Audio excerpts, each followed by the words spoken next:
Lihat anak-anak kita sekarang, Bu. Santun itu sama pacarnya. Mulai di kandungan ibunya yang menderita. Dilahirkan ibunya yang menderita. Dibesarkan bapaknya yang cari nafkah. Bertahun-tahun diurus sama ibu bapaknya. Begitu wisuda kenal sama cowok yang baru 2 bulan. Wisuda foto dia update status. Baru 2 bulan kenal itu cowok. Apa statusnya? Terima kasih telah membersamaiku selama ini. Demi Allah, menjadilah orang tua kita yang sia-sia. Habis waktu cari duit. Siang malam kita cari duit. Sayangnya anak kita buka pintunya lagi main game. Bangun subuh kita buka masih tidur. Malam minggu pulang jam 3 dini hari lompat pagar. Kalau begini jangan berharap ada yang doakan dikubur. Maka ibu-ibu pengajian seperti ini untuk ngecas khusus tema keluarga. Keluarga ini yang penting. Kenapa sekarang bangsa kita pejabatnya banyak yang korup?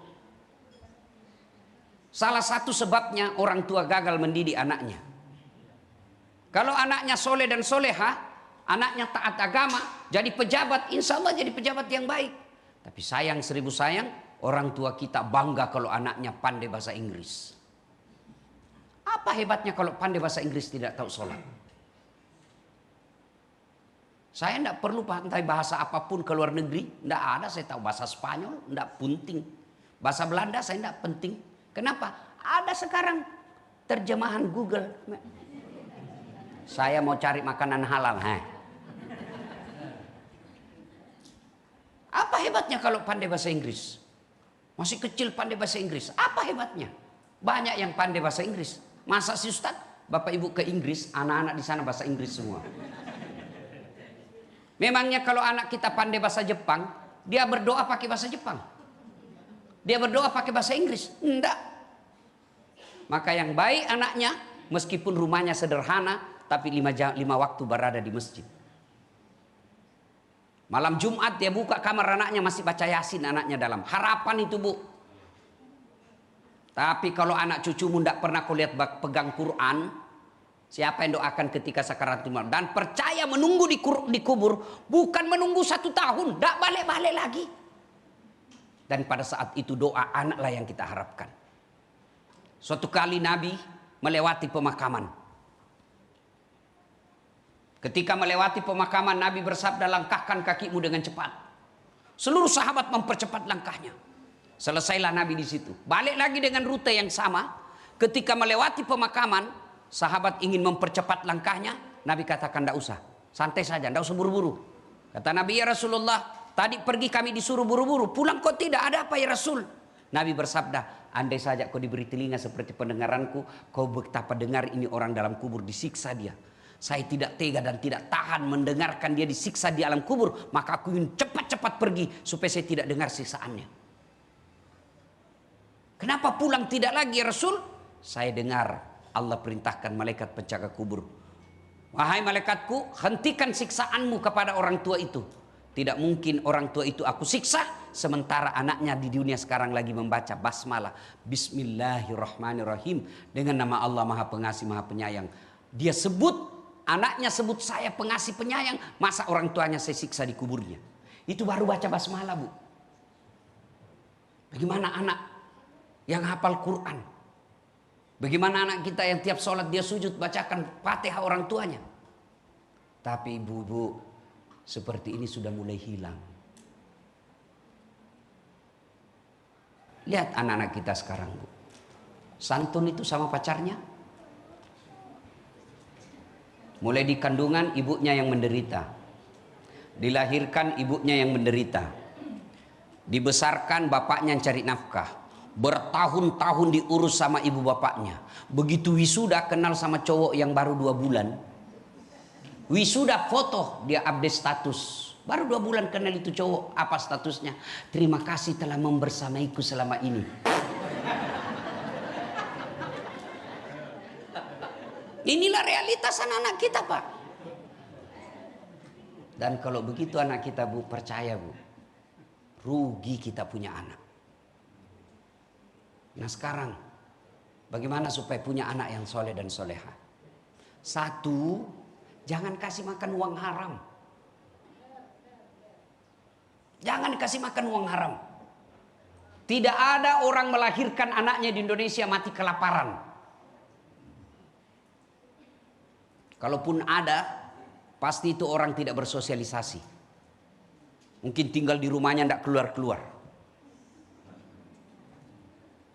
Di sini keluarga besar ini ada mati kelaparan cucunya.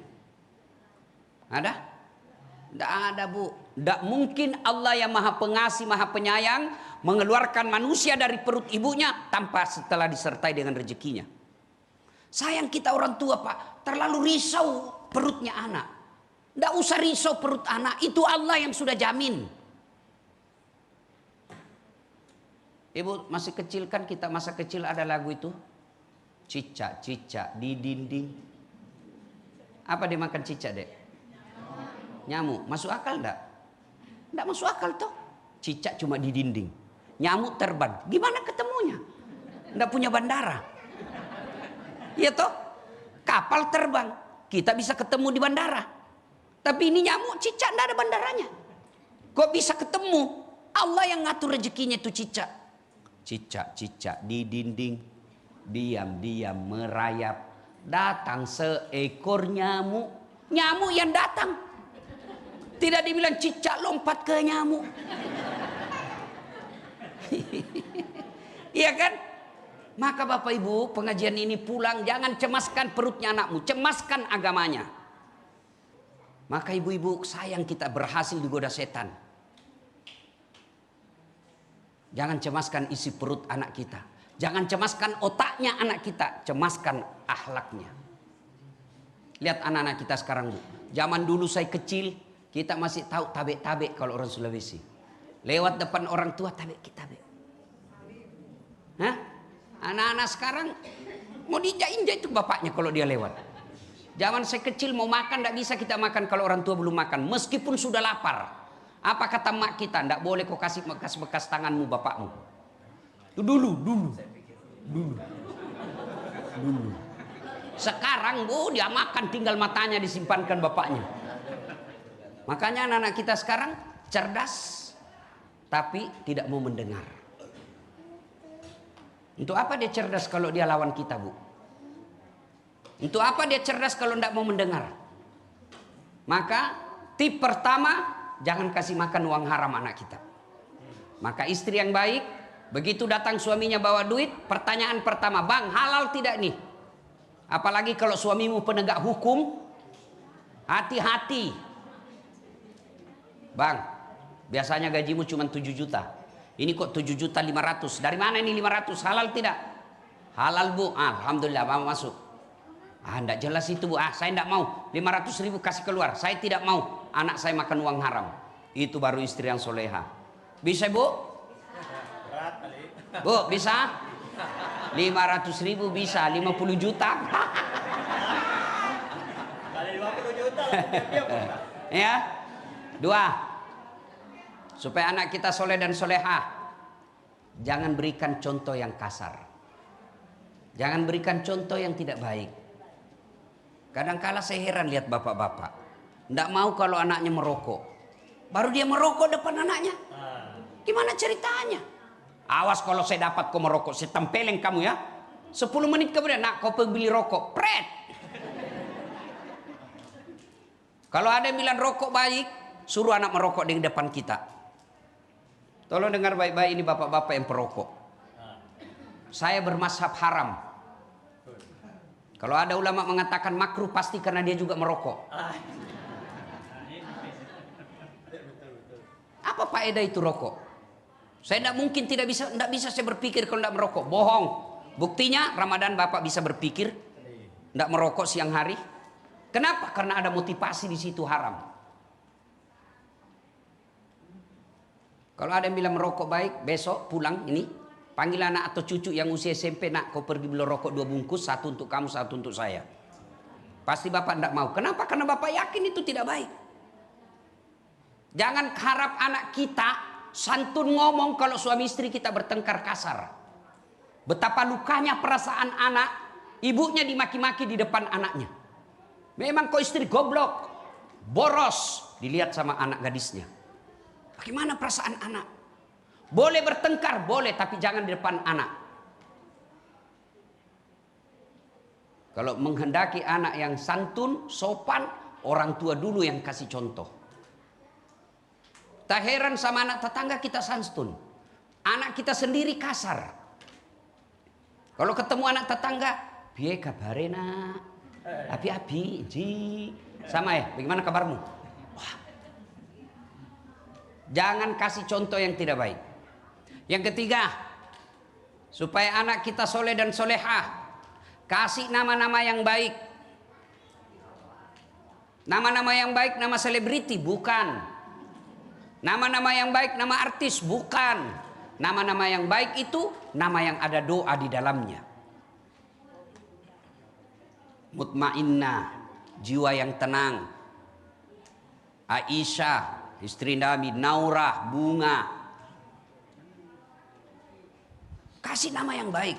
Ada yang bilang apa arti sebuah nama? Oh, salah. Bayangkan kalau semua di dalam sini tidak ada namanya. Gimana kita manggil? Hoi. Anu, hoi. Hoi. Itu nama penting. Itu kalau Bapak belajar sejarahnya Nabi, semua aksesoris dalam hidup Nabi itu semua ada namanya. Tongkat Nabi ada namanya. Ontanya Nabi ada namanya. Semua dikasih nama. Nama penting. Coba Bapak Ibu sebut namanya. Minimal saya tahu dua hal. Satu, agama. Dua, suku. Nama siapa? Abdurrahman, Muslim. Sama namamu? Bertus, non Muslim. Ya toh? Ya. Yang kedua, nama suku. Siapa namamu? Margono, Jawa. Siapa namamu? Margana, Sunda. Siapa namamu? Ambok Dalle, Bugis. Jenengi siapa? Tingkong Ha. Tidak mungkin Jawa Tinghong Ha. Iya kan? Maka nama itu penting. Dan apa faedahnya nama nanti di itu dalam hidup? Nama itu doa. Ketika temannya panggil, wahai mutmainnah, mutmainnah, itu semua doakan, wahai kau jiwa yang tenang. Abdurrahman, wahai hamba Allah. Abdullah, wahai hamba Allah. Abdurrahman, yang pengasih. Itu doa. Berikutnya, apa gunanya nama di akhirat? Baca itu kitab Durratun Nasihin. Itu kan nama kita nanti Bu dikumpul di satu padang namanya padang mahsyar. Kata Nabi waktu itu matahari seolah-olah tinggal satu jengkal dari kepala. Dan pada saat itu nanti kita diadili satu demi satu. Ibu bapak masih ingat waktu pilkada?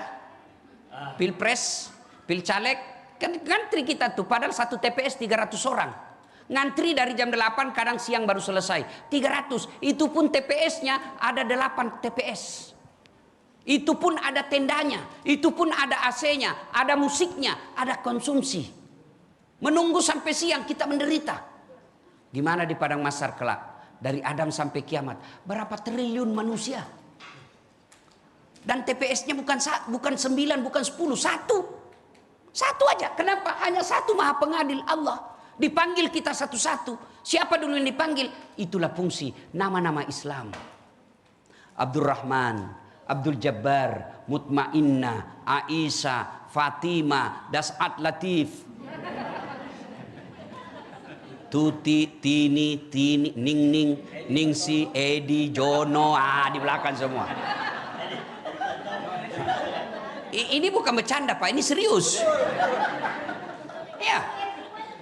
Nah Ustadz, bagaimana kalau kita sudah terlanjur nama kita baru tahu hari ini? Diislamkan. Gimana cara diislamkan? Bisa jadi mungkin hari Jumat bikin pengajian bulanan. Oke, sekalian hari ini saya islamkan nama saya.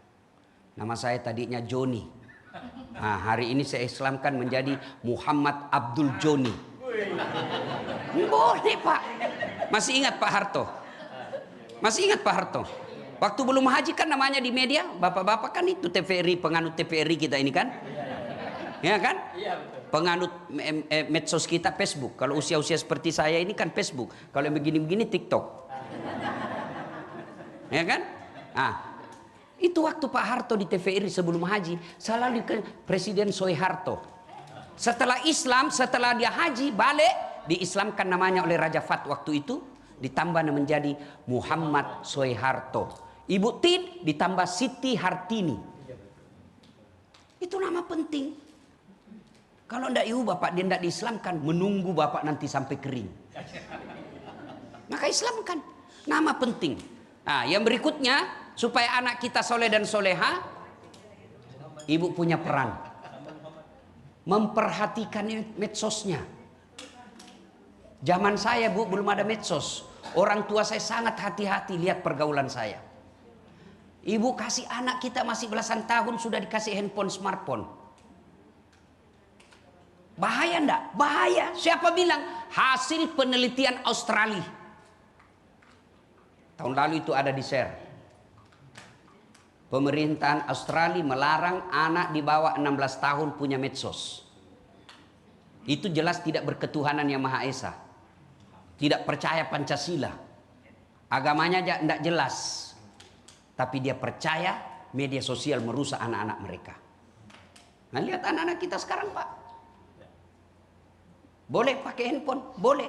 Tapi begitu sampai rumah, ibu periksa itu apa kontennya. Siapa yang didik anak kita sekarang? Medsos. Siapa apa yang dilihat? TikTok. Semua kata-kata kasar ada di situ.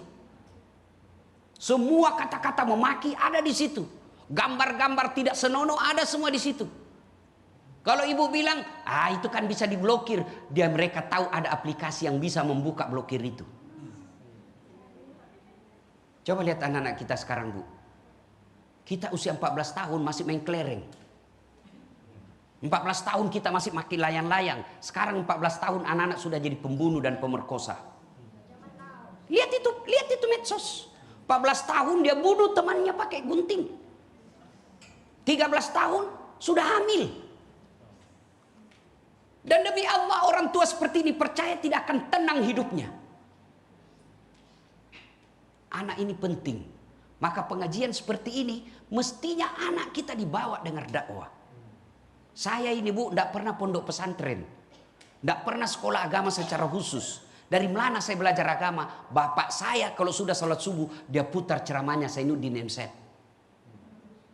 Dari situlah saya mulai tertarik dengar dakwah. Kalau dengar dakwah minimal saya tahu.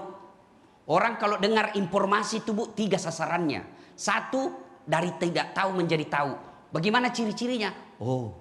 Berarti baru dia tahu. Oh begitu. Baru dia tahu itu. Yang kedua sikap. Saya setuju itu apa dikata tadi penceramah. Yang ketiga perubahan perilaku. Maka dengarkan ceramah. Sayang rumah kita kalau mewah begini. Tidak pernah dengar ceramah di dalam rumah. Pagi putar pengajian.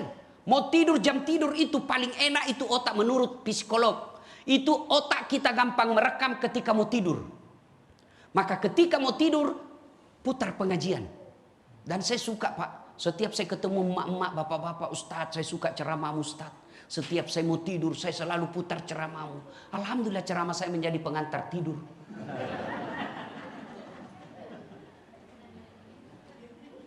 Coba lihat anak-anak kita sekarang Bu.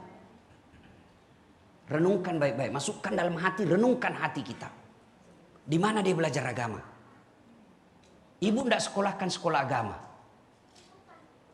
Di rumah tidak pernah dengar dakwah. Orang tuanya tidak pernah nasihatin. Malah anaknya bertanya, Mak, kenapa tahun lahirnya Nabi disebut tahun gajah? Apa kata ibunya? Karena bukan tahun kambing, Nak. Nah, berapa rukun Islam? Orang tuanya juga disebut rukun Islam salah-salah. Kawan-kawannya anak-anak hedon. Di sekolah anak-anak hedon. Jadi siapa yang didik anak kita? Maka minimal kalau bapak ibu cinta sama anak, suntik otaknya dengan agama. Caranya apa? Putar pengajian. Dan sekarang hanya orang malas yang tidak mau belajar agama. Semua ada. Dulu zaman saya mau sekolah, mau belajar agama, ada kitab. Belum tentu ada duit. Ada duit, belum tentu ada kitab. Ada kitab, ada duit. Bahasanya pun bahasa Arab yang kita tidak mengerti. Sekarang semua kitab yang ada di Eropa, di Barat, di Mesir, di Timur Tengah, semua ada dalam genggaman. Tapi sayang anak-anak kita yang ada isi handphonenya bukanlah pendidikan agama yang memperbaiki moralnya. Tapi apa? Tayangan-tayangan yang merusak moralnya. Dan ibu sebagai pengetahuan, itu generasi TikTok kasar kalau memaki. Coba lihat kalau di Facebook, kalau ada protes, itu masih sopan santun tuh protesnya. Iya kan? Tapi coba TikTok. Kasar Pak. Itulah generasi kita.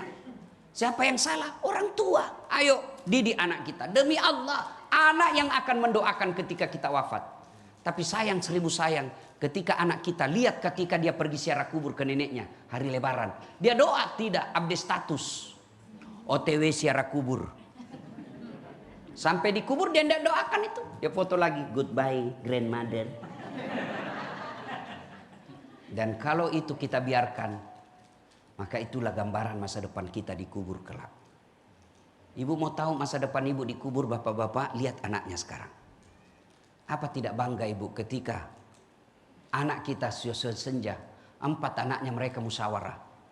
Ayo. Anak pertama bilang, bulan ini saya ngurus emak. Kata adiknya, saya aja dulu bang. Enggak, kamu bulan berikutnya. Apa tidak masalah ketika kita tua, anak kita menganggap kita ini beban? Apa tidak bangga ibu? Ketika kita sudah tua, anak-anak kita berebut untuk antar pergi umroh.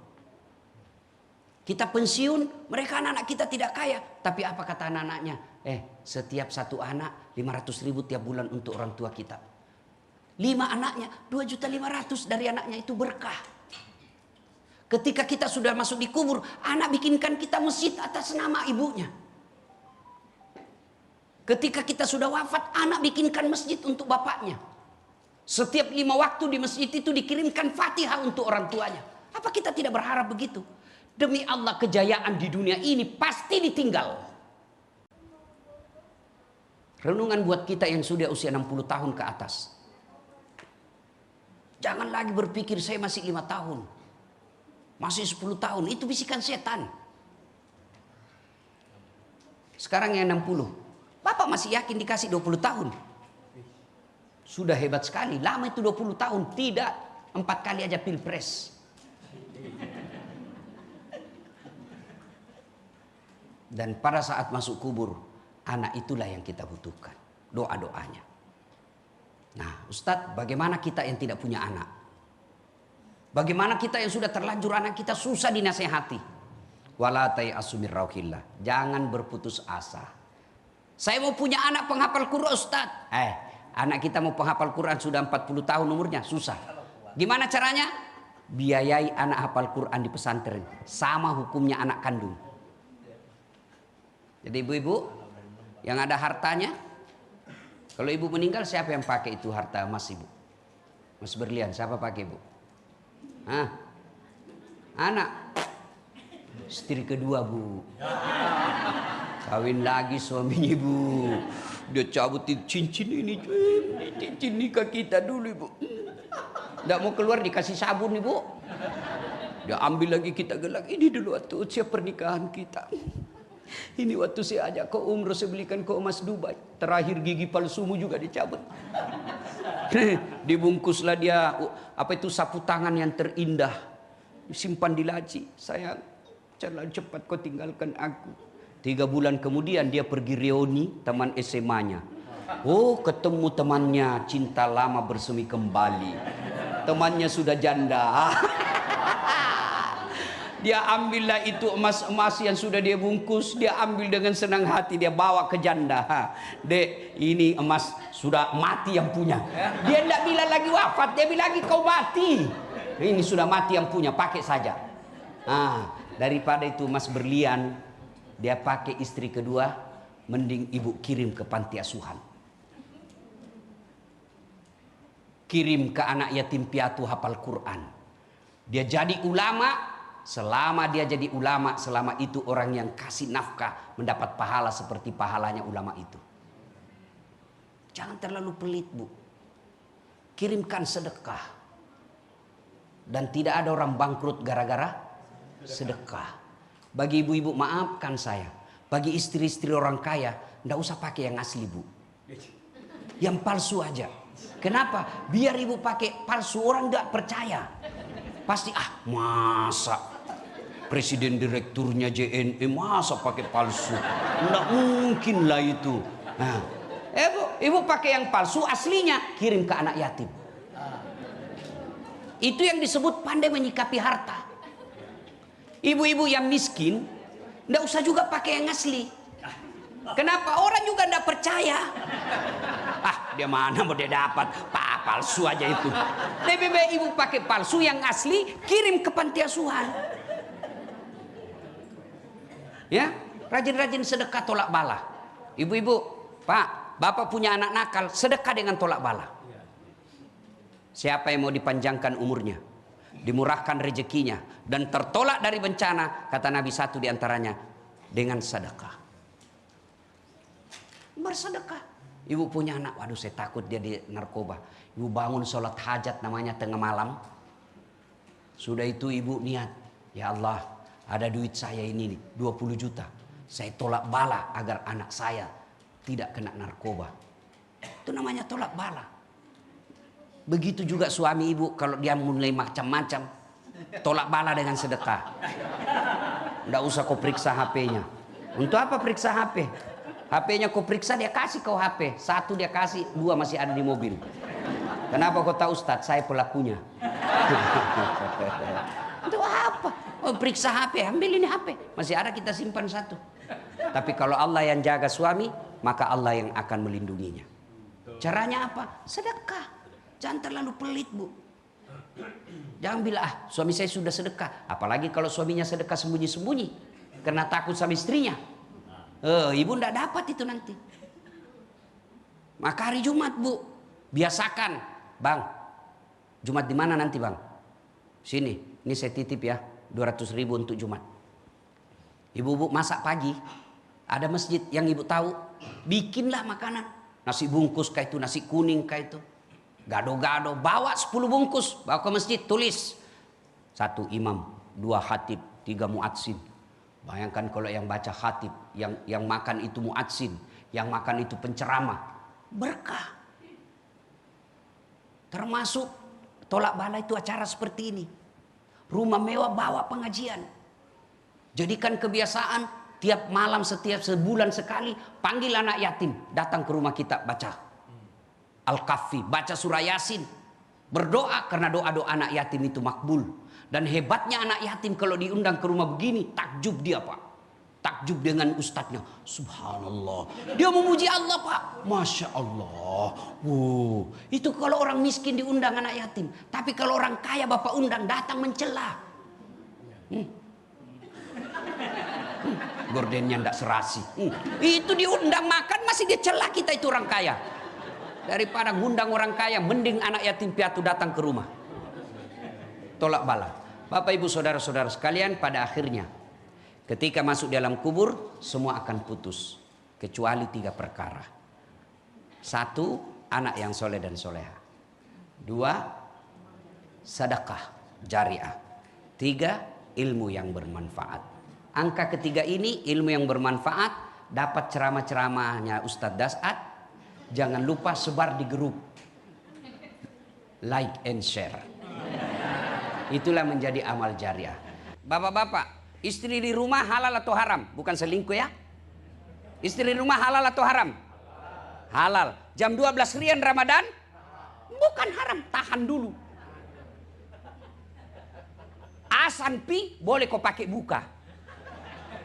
Iya. Artinya apa? Kita orang Islam semestinya kalau dia amalkan nilai-nilai Ramadan, jangankan yang haram, yang halal saja mampu kita kendalikan. Maka kalian yang suka ngambil barang haram, suka makan barang haram, jangan kau terlalu berharap bisa matimu dalam keadaan Islam. Ini yang rusak. Kenapa orang korup? Kenapa perampok uang negara? Hampir bisa dipastikan matimu kafir karena kau rugikan satu negara. Kalau kau tidak sholat, kau tobat, ngaku kepada Allah, insya Allah nak dampang kau puangi. Tapi kalau kau ambil uang negara, setelah kau tobat, Nabi bilang Tuhan begini deh, kalau bahasa tak, oke mi pale, wak dampang kau, tapi lo kau yolo milo dampak kau pada merupa tahu ya romuala duina. Saya maafkan kau sebelum kau mati, tapi kau dulu minta maaf sama orang-orang yang kau telah ambil haknya, yang telah kau salah gunakan pajaknya. yang kau potong pajaknya tiap bulan, lalu kau salah gunakan itu pajak, kau minta maaf dulu deh sama mereka. Maka ini ayat selalu diperdengarkan. Kenapa? Kalau kalian mau mati dalam keadaan Islam, kalian harus terbiasa jangan makan uang haram. Nih, 1, 2 yang saya mau sampaikan.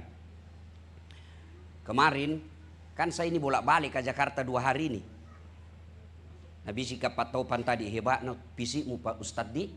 Bayangkan tadi kemarin subuh saya sholat di Bandung, sholat duha di Jakarta, duhur asar Makassar, isya Jakarta lagi. Ada kak lagi di sini. Tadi pagi saya berangkat, ada kak lagi sekarang di sini. Kemarin saya satu pesawat dengan seorang pengusaha. Ini pengusaha dengan anak dan istrinya, di bisnis semua duduk.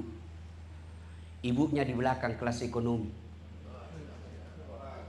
Saya bilang pelajaran berharga buat saya. Pentingnya punya anak yang baik agamanya. Namo sogi anakmu, kode gaga mana de gaga gunana mbok macilaka ko mencajikan anak. Biar anakmu mentereng jabatannya, mentereng dia punya harta, tapi dia tidak punya agama, jangan kau harap itu kekayaannya anakmu kau bisa nikmati. Beda orang tua, kalau dia kaya raya anaknya pasti ikut menikmati.